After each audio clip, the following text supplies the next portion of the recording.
Hadirin jamaah, Bapak dan Ibu yang dirahmati Allah Subhanahu wa taala. Pada pagi hari ini marilah kita bersama-sama akan mengkaji daripada ilmu dan syariatnya Allah Subhanahu wa taala, yaitu tentang bagaimana keistimewaan berbakti kepada kedua orang tua. Hadirin Bapak dan Ibu yang dirahmati Allah Subhanahu wa taala, bahwasanya setiap manusia dilahirkan di muka bumi ini adalah semuanya memiliki orang tua. Artinya wujudnya kita di dunia ini tidak lepas daripada adanya orang tua. Kita ada di alam dunia ini karena ada bapak dan ibu. Walaupun ada Allah menciptakan manusia tanpa ayah, tanpa ibu, yaitu Nabi Adam. Nabi Adam alaihissalam, manusia yang pertama kali yang diciptakan oleh Allah ke alam dunia ini adalah tanpa adanya seorang ayah dan tanpa adanya seorang ibu. Artinya beliau diciptakan sebagai manusia yang pertama kali dengan kudrat dan iradat Allah Subhanahu wa taala, tanpa melalui perantaraan ayah dan ibu, karena beliau adalah manusia pertama. Itu menunjukkan adalah kekuasaan Allah Subhanahu wa taala. Kemudian ada sosok manusia yang dilahirkan oleh Allah, yang diciptakan oleh Allah ke muka bumi ini, yaitu memiliki ayah tetapi tidak memiliki ibu, yaitu Siti Hawa atau Ibunda Hawa, istri daripada Nabi Adam alaihissalam. Kemudian ada juga sosok manusia yang diciptakan oleh Allah memiliki ibu tetapi tidak memiliki ayah, yaitu Nabi Isa alaihissalam. Beliau memiliki ibu, yaitu Siti Maryam. Allah anugerahkan, Allah ciptakan di dalam rahim seorang ibu, yaitu Siti Maryam, tanpa melalui perantaraan ayah. Dan yang keempat, bentuk penciptaan Allah yang berupa manusia memiliki ayah dan memiliki ibu, yaitu kita semuanya. Kita lahir bukan dari batu, kita lahir bukan dari pohon, tetapi kita lahir pasti punya ayah dan punya ibu. Artinya Allah menciptakan kita di alam dunia ini pasti punya perantara. Maka Allah Subhanahu wa taala mengajarkan kepada kita agar kita memiliki rasa dan sikap berterima kasih kepada makhluk yang menjadi perantara kita, yaitu adanya ayah dan ibu. Dan hal ini dinyatakan oleh Allah Subhanahu wa taala di dalam Al-Qur'anul Karim. A'udzubillahi minasyaitonirrajim. Bismillahirrahmanirrahim. Wa qadha rabbuka alla ta'budu illa iyyah wa bil walidaini ihsana. Di situ Allah mengatakan bahwa Allah mewajibkan, Allah menetapkan bahwasanya setiap manusia wajib menyembah kepadanya, wajib mengabdi kepada Allah Subhanahu wa taala. Wa qadha rabbuka alla ta'budu illa iyyah. Jadi Allah menetapkan hendaknya kalian semua tidak menyembah kepada siapa-siapa kecuali kepada Allah. Dan di situ setelah Allah menyampaikan kewajibannya kita untuk menyembah kepadanya, kalimat yang beriringan di dalam Al-Qur'anul Karim surat Al-Isra tersebut, ya wa bil walidaini ihsana. Dan dengan kepada orang tualah kita harus berbuat baik. Artinya, buat apa kalau kita menyembah kepada Allah itu rajin, itu rutin, kalau perintahnya Allah yang berupa hormat kepada kedua orang tua itu tidak dilaksanakan? Artinya harus ada keseimbangan. Kalau kita sudah mengabdi kepada Allah dengan cara sholat, dengan cara puasa dan ibadah-ibadah yang lain, maka kita juga harus memenuhi perintah Allah, ya, itu berupa hormat atau ta'zim kepada kedua orang tua. Kemudian pada ayat yang lain Bapak Ibu di dalam surat An-Nisa, tepatnya pada ayat 39 di sana dikatakan wa'budullaha wa la tusyriku bihi syai'an wa bil walidaini ihsana. Sembahlah kalian semua kepada Allah Subhanahu wa taala dan jangan menyekutukan kepada Allah. Kita gak boleh menyekutukan Allah, gak boleh menduakan Allah. Allah adalah satu-satunya Tuhan yang wajib kita sembah. Dan setelah kita menyembah kepada Allah, wa bil walidaini ihsana, dan dengan kedua orang tua hendaknya kita berbuat baik. Hadirin Bapak Ibu yang dirahmati Allah Subhanahu wa taala, masih banyak ayat-ayat Al-Qur'an yang menyinggung, yang mengulas tentang bagaimana kewajiban kita untuk berbakti kepada kedua orang tua. Bapak Ibu jamaah sekalian yang dirahmati Allah Subhanahu wa taala, populer atau sangat terkenal di antara kita umat Islam bahwa bahasa Arab daripada berbakti kepada kedua orang tua adalah al-birru atau disebut birrul walidain. Jadi kata-kata birru Bapak Ibu artinya berbuat baik, berbakti. Walidain itu artinya kedua orang tua. Walid itu berangkat dari kata-kata walada yalidu waladan. Jadi kata-kata walada artinya melahirkan. Kemudian waladan anak yang dilahirkan. Walid orang tua yang melahirkan. Makanya kemudian menjadi al-walid birrul walidain. Kemudian menjadi kata yang menunjukkan makna waktu, yaitu maulid.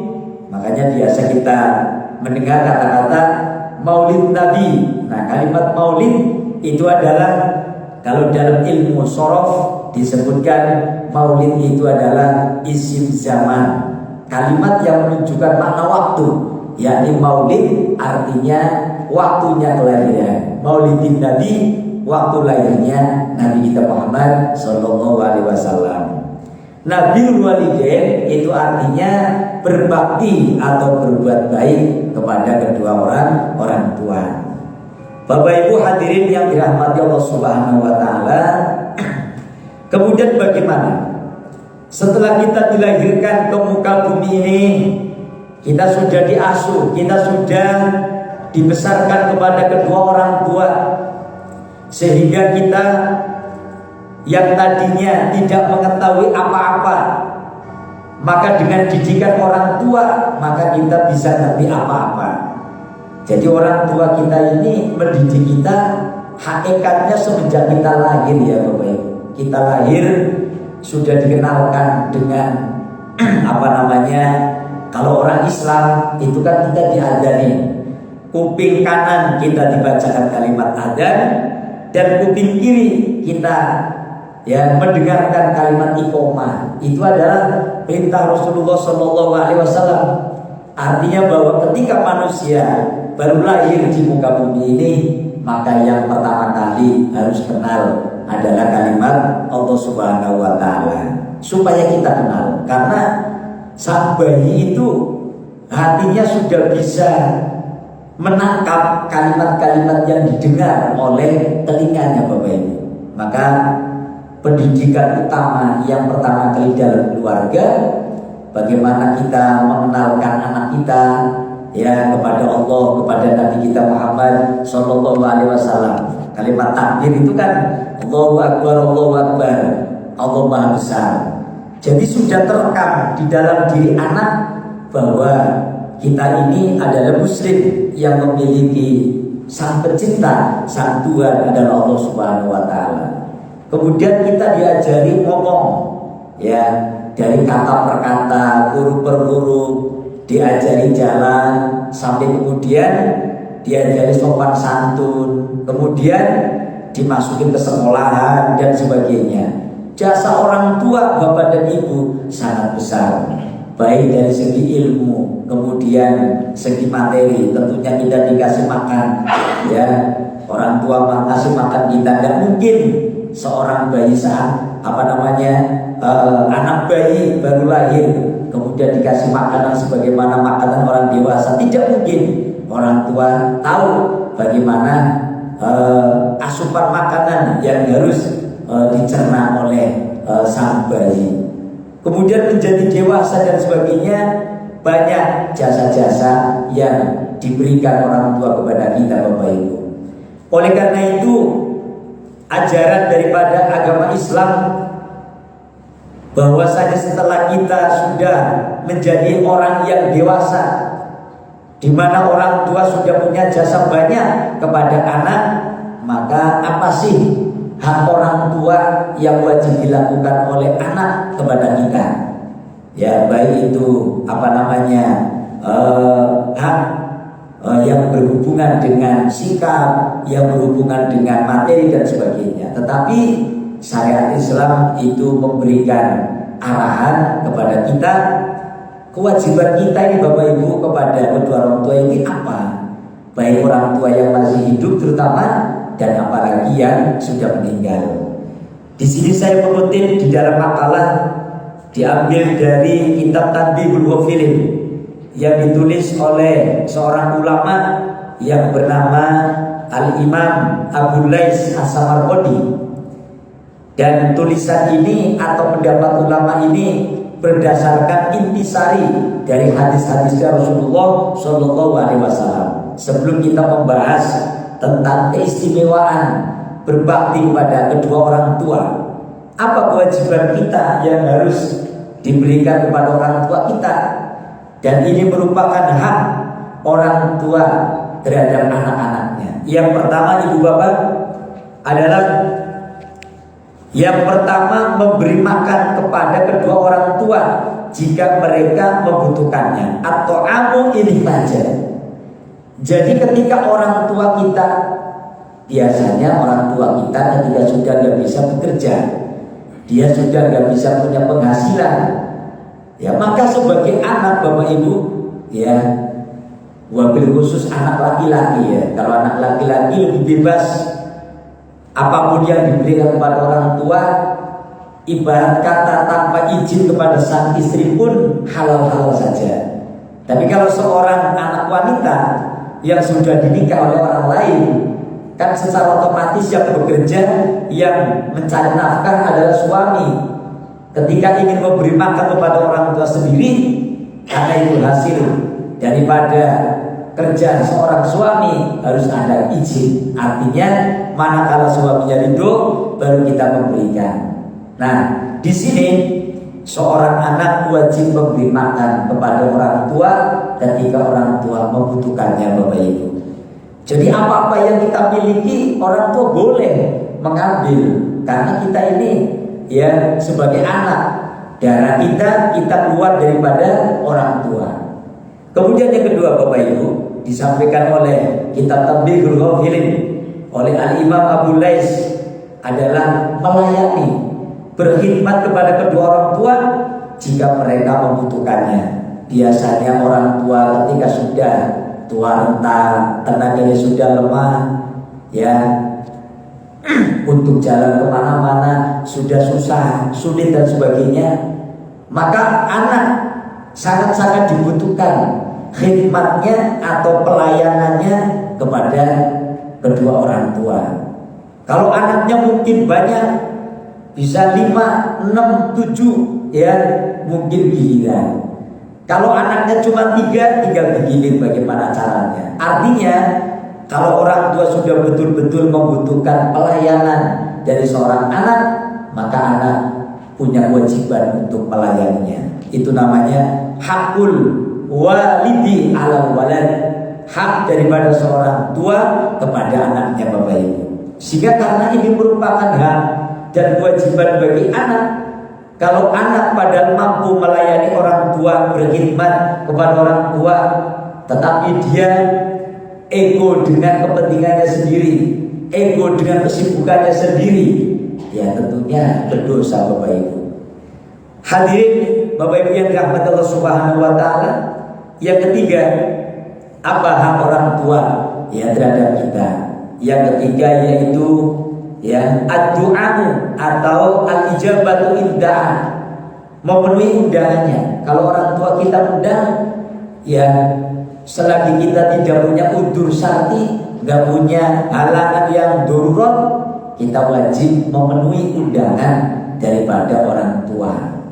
Sehingga banyak cerita seorang anak ketika diundang orang tua merasa hatinya kesel, hatinya marah ibu bapak.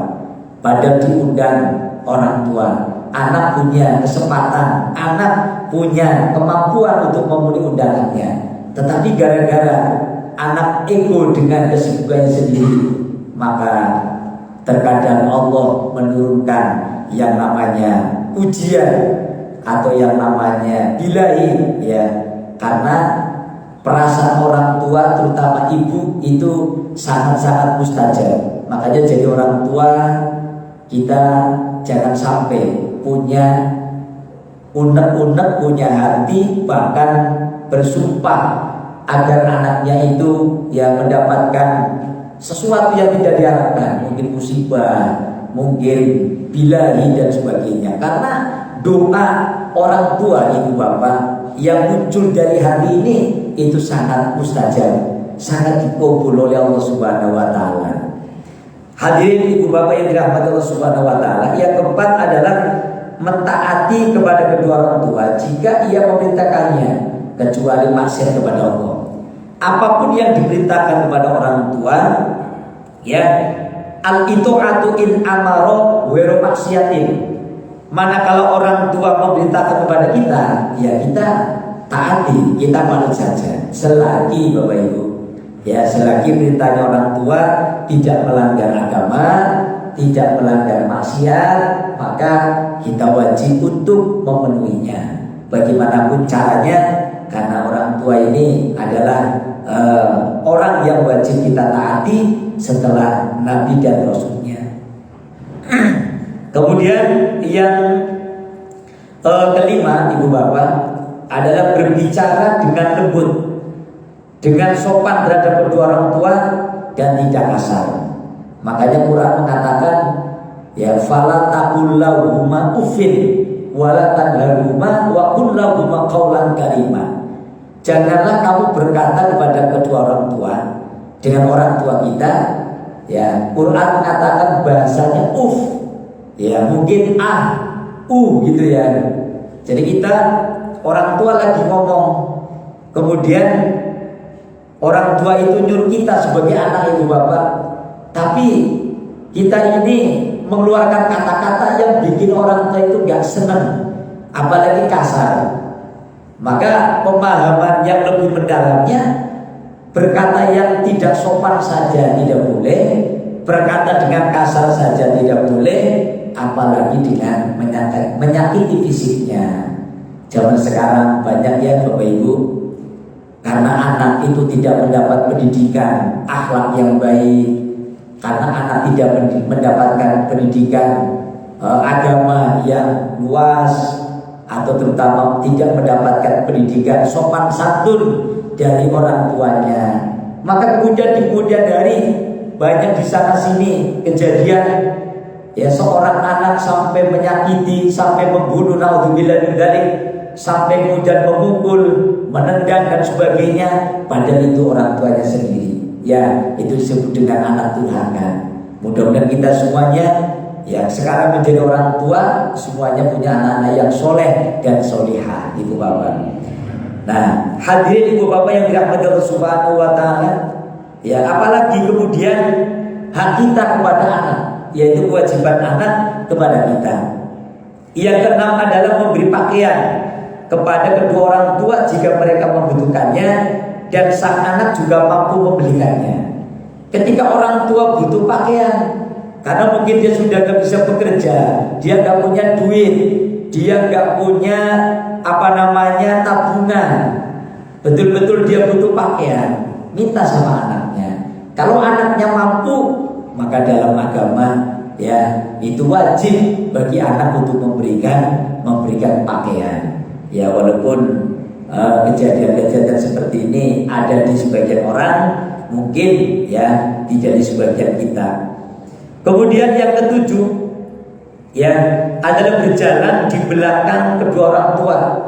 Salah satu adab sopan santun ya kita sebagai anak terhadap orang tua Bapak Ibu, manakala kita berjalan bareng dengan orang tua, maka kita jangan berjalan di depan orang tua, kecuali orang tua kita nyuruh.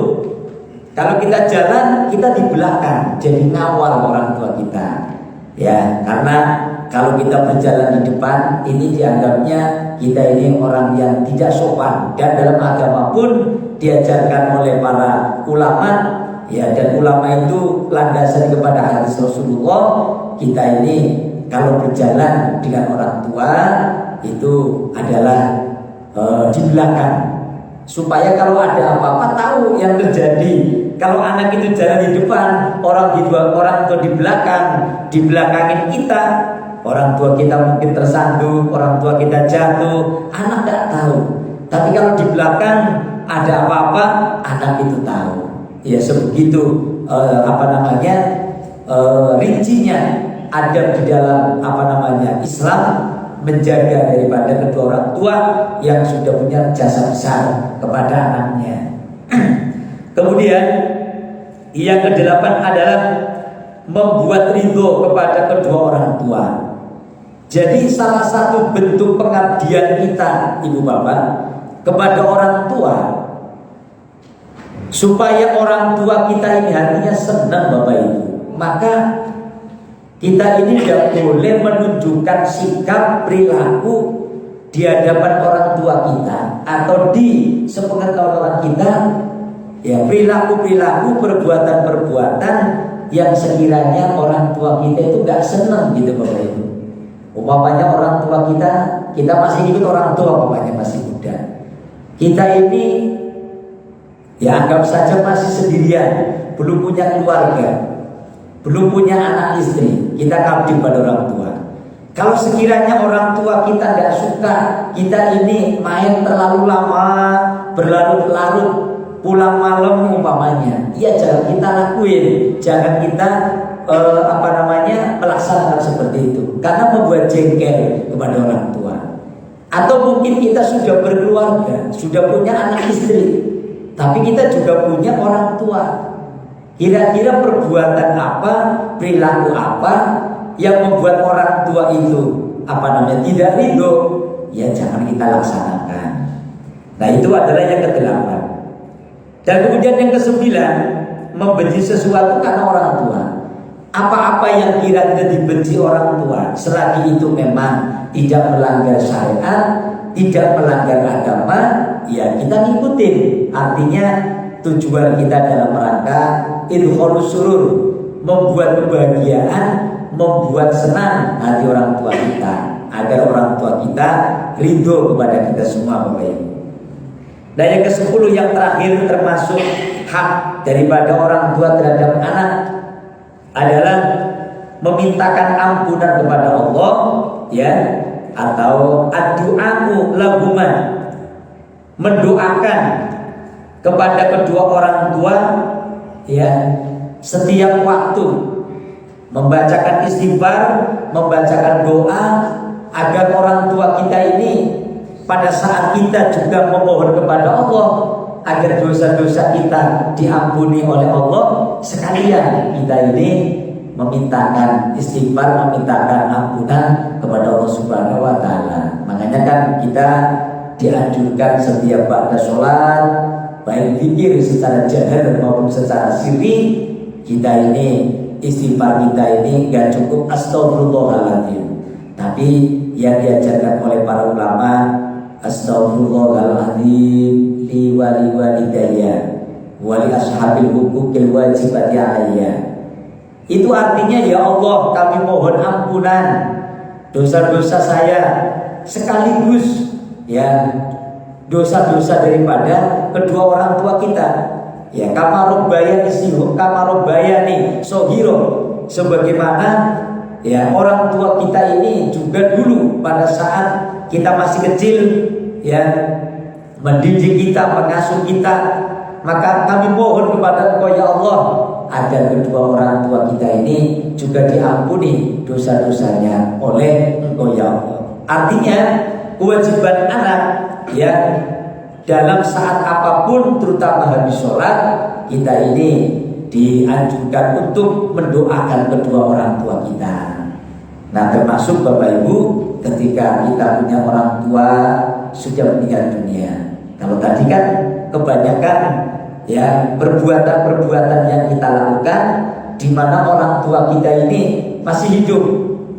Lah, apakah ketika orang tua kita sudah meninggal dunia masih ada kewajiban birrul walidain, masih ada kewajiban untuk berbuat baik kepada kedua orang tua kita? Masih ada Bapak Ibu. Caranya ya kita mendoakan, membacakan istighfar, mengirimkan ayat-ayat Al-Quran yang pahalanya kita hadiahkan kepada kedua orang tua kita. Yang pertama mendoakan, yang kedua adalah mendekatkan diri atau menyambungkan kerabat-kerabat orang tua kita, termasuk teman-teman orang tua kita semasa orang tua kita hidup Bapak Ibu. Itu termasuk bentuk birrul walidain ya. Karena orang yang sudah meninggal dunia ini hakikatnya itu melihat kita Bapak Ibu. Hanya saja kita yang tidak melihat alamnya mereka. Ketika kita di alam dunia ini melakukan perbuatan-perbuatan yang membuat orang tua kita senang, maka orang tua kita pun di alam barzakh, di alam kubur juga ikut senang ya. Yang pertama mendoakan, yang kedua ya menyambungkan kerabat-kerabat orang tua kita. Umpama yang meninggal bapak kita, adik bapak kita, kakak daripada orang tua kita, atau kerabat-kerabatnya, atau teman-teman yang pada saat orang tua kita hidup ya, ini orang tua kita akrab dengan mereka, kita dekati, kita nyambung kembali pergaulannya. Itu adalah bentuk birrul walidain. Dan terutama kita sering mengirimkan hadiah Fatihah dan Al-Quran Bapak Ibu. Apalagi yang khatam atau yang hafal Quran Bapak Ibu, atau sekalipun hafal Quran tiap hari terus mengirimkan daripada bacaan Al-Quran. Ada cerita pendek di Bapak di dalam kitab Tabiul Wafilin dan juga di dalam kitab Turutul Nasihin. Ada seorang ulama bermimpi Bapak Ibu ya, di alam kubur itu banyak orang-orang yang sudah meninggal dunia Bapak Ibu. Itu setiap penduduk dunia yang masih hidup, mereka mengirimkan doa-doa, mengirimkan ayat-ayat Al-Quran Ibu Bapak. Itu mereka berebut Bapak Ibu ya. Maaf, seperti kehidupan orang di penjara. Orang kalau di penjara, ketika ada salah satu anggota keluarga yang datang bawa duit, bawa makanan terutama, itu mereka pada mendekati supaya dia itu dapat makanan, dapat apa itu duit. Mereka sangat butuh. Jadi digambarkan kehidupan di alam kubur itu ya seperti penjara Bapak Ibu. Artinya mereka masih membutuhkan yang namanya kiriman doa-doa kita. Ya makanya kan ada hadis yang mengatakan idza mata adama in qata amaluhu illa min salasin ya, shadaqatin jariyatin au ilmin yutaqabi ya, awaladin solidat pula. Manakala anak Adam, manakala manusia sudah meninggal dunia, terputuslah amalnya. Amalnya terputus, orang sudah mati, orang sudah meninggal dunia, tidak mungkin dia bisa melakukan sholat, dia nggak mungkin melakukan sedekah, nggak mungkin dia baca Quran, nggak mungkin dia puasa Ramadan, terputus. Tapi ada pahala yang pada saat dia masih hidup, ya itu dia lakukan, tetapi kebaikan ini pahalanya akan terus mengalir kepada orang yang sudah meninggal. Yang pertama, shadaqatin jariyatin, sedekah jariyah. Kita punya rezeki ya, nitip semen ke masjid, ke musola ya, di mana semen, pasir, bahan bangunan yang dijadikan musola masjid ini terus bangunannya masih dipakai, berarti bermanfaat. Ini pahalanya terus mengalir. Kemudian kita punya harta, nyantunin anak yatim, mendidik anak yatim sampai dia berilmu, dia sampai bisa hafal Quran, maka pahalanya dia itu juga akan mengalir. Itu jariyah namanya. Kemudian yang kedua adalah ilmu yutaqabihi, ilmu yang bermanfaat Ibu Bapak. Kalau kita punya ilmu kita tularkan kepada orang lain, ilmu yang manfaat. Lah pada saat orang yang mengajarkan ilmu itu sudah meninggal dunia, maka dia itu akan mengalir terus pahalanya. Dan yang ketiga, awwaladin sholihin yatulah, punya anak yang soleh, yang soleha.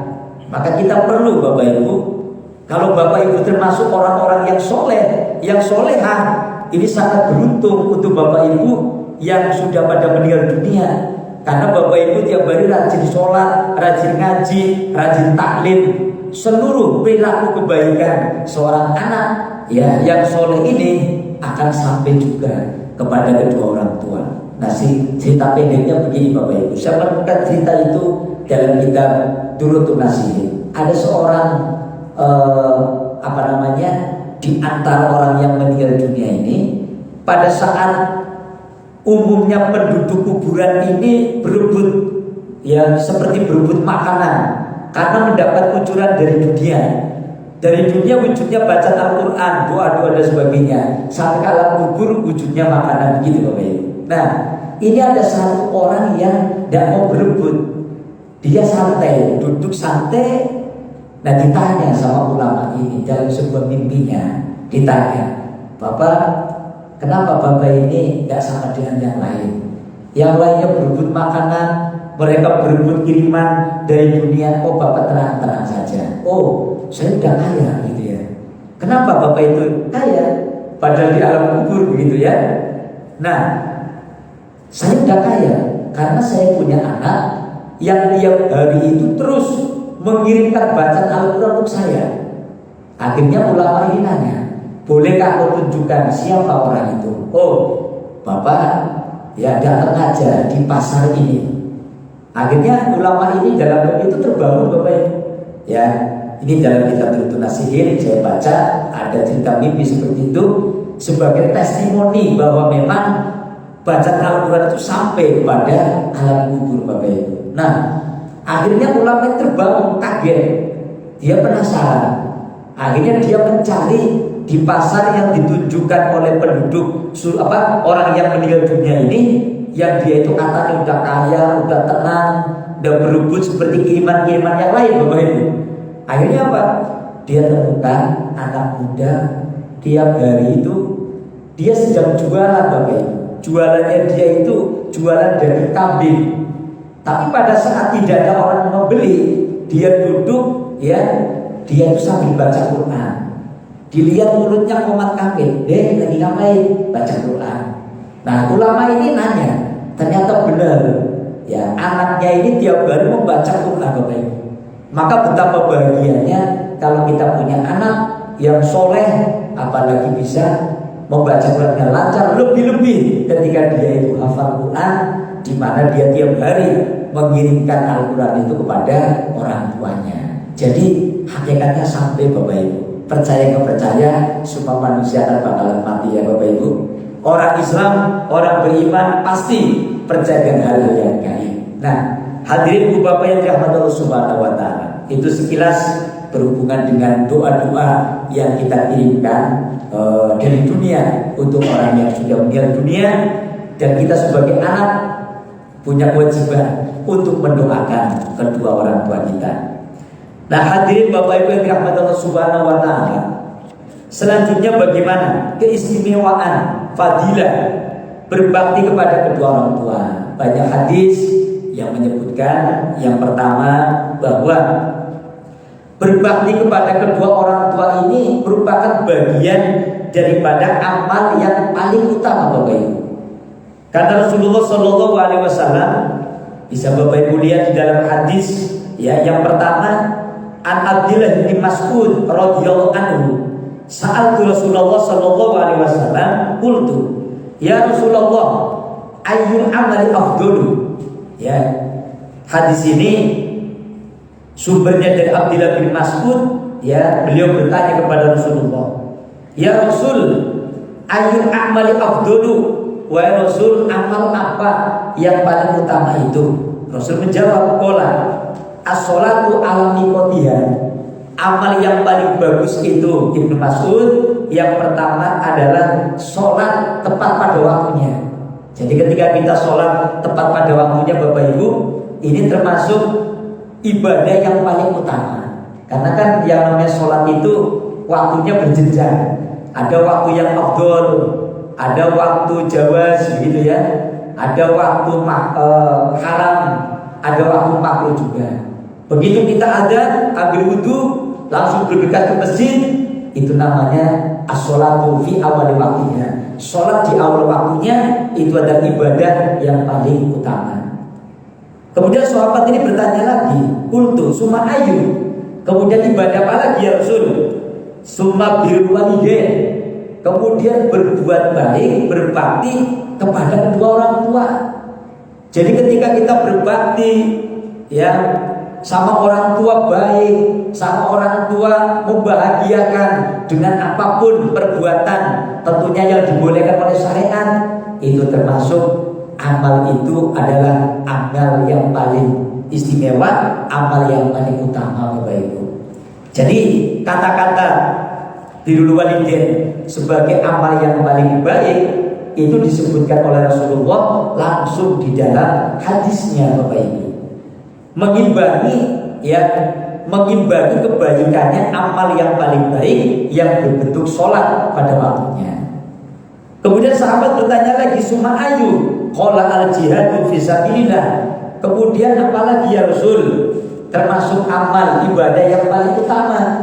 Rasul menjawab, jihad fisabilillah. Jihad itu luas Bapak Ibu ya. Kalau jihad di zaman Rasul memang bentuknya perang, yaitu memerangi orang-orang kafir yang menzalimi, yang menistakan kepada umat Islam. Umat Islam sedang berdakwah, tetapi mereka sakiti, mereka mengancam, mereka ingin membunuh kepada orang Islam. Maka berperang, berjihad fisabilillah termasuk amal yang paling utama. Nah kalau zaman sekarang apa Bapak Ibu? Salah satu contoh jihad fisabilillah thalabul ilmi Bapak Ibu. Kita duduk di sini di masjid, thalabul ilmi, mencari ilmu, itu hukumnya sama seperti orang berjihad. Ya, lebih-lebih mondok, nyantri Bapak Ibu, meninggalkan keluarga, meninggalkan lingkungan, meninggalkan orang tua demi untuk mencari ilmu. Jadi orang mondok itu bagian daripada jihad fisabilillah, dan masih banyak bentuk-bentuk ibadah jihad itu. Nah itu yang pertama Bapak Ibu. Yang kedua termasuk jihad merawat kedua orang tua. Merawat orang tua Bapak Ibu itu termasuk jihad Bapak Ibu. Kalau yang pertama kan termasuk adalah amal yang utama. Nah hadis Nabi mengatakan an Abdillah bin Amr bin Al-As radhiyallahu anhu yaqul ja'a rajulun ila Nabi sallallahu alaihi wasallam fasta'danahu fil jihad faqala lahu Rasulullah sallallahu alaihi wasallam ahayyul walidaka qala na'am qala fafihi ma fajari. Yang ini ya Bapak Ibu, ada seorang sahabat yang mendatangi Rasulullah, dia minta izin karena sahabat ini juga pengen dapat pahala besar, yaitu jihad fisabilillah. Ya Rasul, aku pengen jihad karena aku pengen banyak pahalanya gitu. Lantas sahabat ini ditanya, kamu masih punya orang tua? Orang tua kamu masih hidup? Masih ya Rasul. Ya sudah, kamu gak usah jihad, kamu gak usah perang, ya rawat saja orang tuamu. Karena Kanjeng Nabi ini orangnya itu sangat bijak, orangnya itu sangat beliau adalah ahli psikologi. Mungkin ini orang ya punya orang tua yang sangat membutuhkan anaknya itu untuk merawatnya. Nah, jadi yang kedua ini termasuk bentuk keistimewaan merawat orang tua itu adalah ketika dia itu mau merawatnya, ya pahalanya sama seperti dia itu ya berjihad fisabilillah. Kemudian yang ketiga Bapak Ibu termasuk ibadah yang istimewa ya, atau yang namanya membahagiakan atau berbakti kepada kedua orang tua. Ini bagian termasuk ibadah yang membahagiakan kepada orang tua. Hadisnya ada di nomor 3, bisa Bapak Ibu sekalian baca di situ.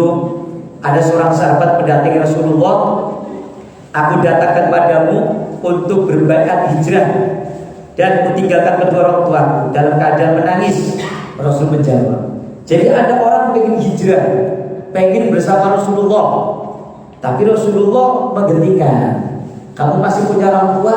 Masih. Ya sudah, kalau kayak begitu kamu gak usah hijrah.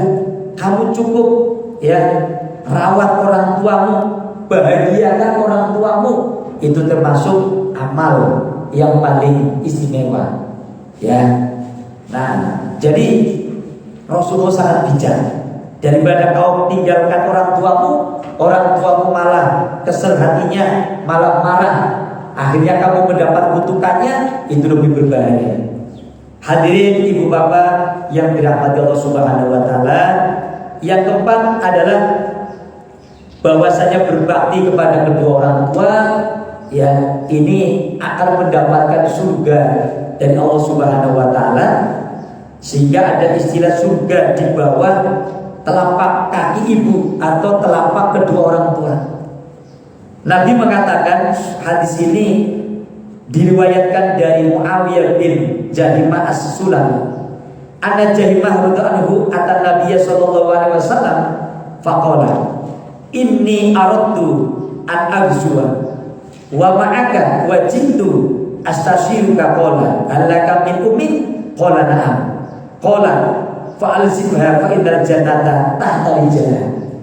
Jadi ada seorang anak ya, beliau adalah Jahimah mendatangi Nabi Muhammad SAW.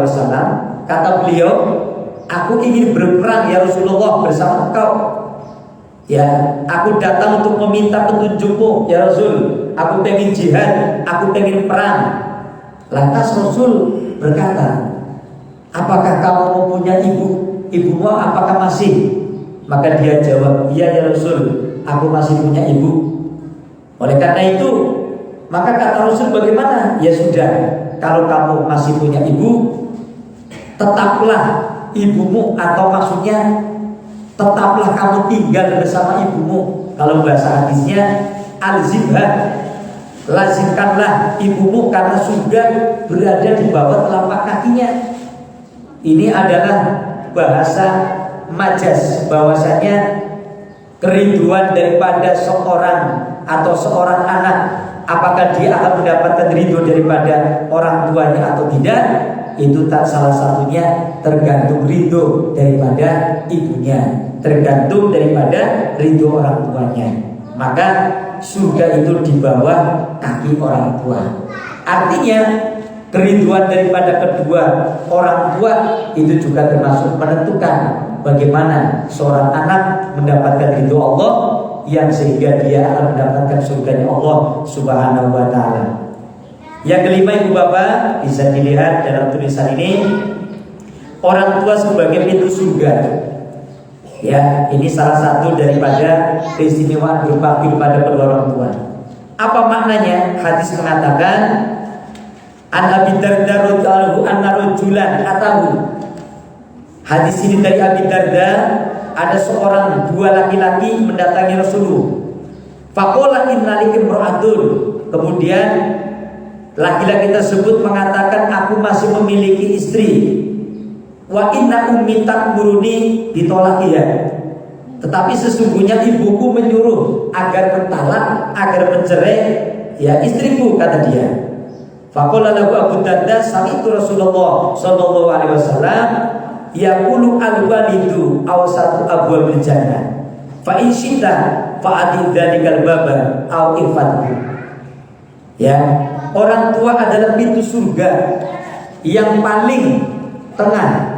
Jika mau, ya, kau boleh menyia-nyiakan pintu tersebut atau kau boleh merawatnya. Ya, artinya ini menggambarkan biasanya kalau seorang ibu sudah tidak cocok dengan menantunya, artinya menantunya ini tidak, artinya sudah tidak baik kepada suaminya, maka seorang ibu ya biasanya punya keinginan agar anaknya itu mentalaknya. Karena ada sebuah cerita, kalau tidak salah waktu itu Nabi Ismail Ya kalau tidak salah sih, mohon maaf, itu Nabi Ibrahim datang, kemudian di situ Ismail nggak ada.